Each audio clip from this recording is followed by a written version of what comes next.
এই চকলেট কেকটা বানানো একদমই সহজ। 4টা ডিম নিব, অল্প একটু বাটার নিব।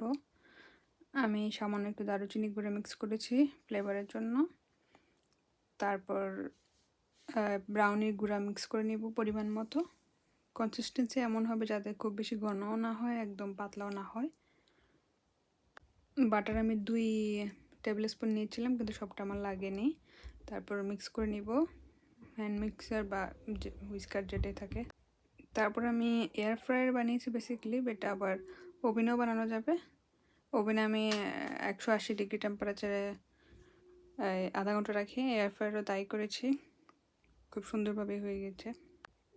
এখানে অনেকগুলো অপশান আছে, যেটা পায়ের মতো একটা পিকচার, ওটাই বেসিক্যালি কেকের জন্য ইউজ করা হয়। এটার টেম্পারেচার 160 এখানে সেট করা, বাট আমি 180 করে নিয়েছি।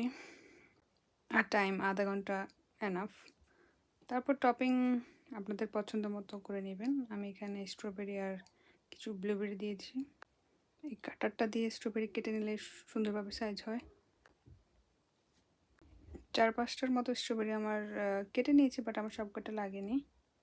আধা ঘন্টা পর কেকটা খুব সুন্দরভাবে হয়ে গিয়েছে, একদম সফট। আর এই ক্রিম টপিংটা আমি কেক কিনে এনেছি।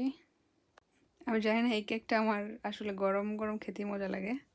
আপনাদের পছন্দ মতো স্প্রিঙ্কল বা অন্য কিছু দিয়ে ডেকোরেট করে নিলে হবে। আমি এখানে 2 পাশে স্ট্রবেরি, মাঝখানে ব্লুবেরি দিয়ে সাজিয়ে নিয়েছি। এটা খুবই মজা, এবং চিনিও অ্যাড করা লাগে না, বিকজ এখানে এই মিশ্রণটাতে সবই দেওয়া আছে। যে কোনো সুপার শপে এটা পাওয়া যাবে, ব্রাউনি প্যাকেট বললেই হয়। খুবই সফট অ্যান্ড খুবই টেস্টি। এটা বানানোর সাথে সাথে শেষ হয়ে যায়। বাসায় ট্রাই করে দেখতে পারেন।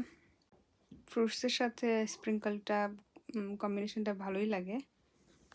জাস্ট অল্প ক্রিম নিয়ে আমি পুরো কেকটাতে সম্পূর্ণভাবে মিশিয়ে নিয়েছি, বেশি নিইনি। এই তো বাসায় বানানো হেলদি কেক। বাচ্চারা খুব পছন্দ করে এটা। আর এক প্যাকেটে প্রায় 3টার মতো কেক বানানো যায়।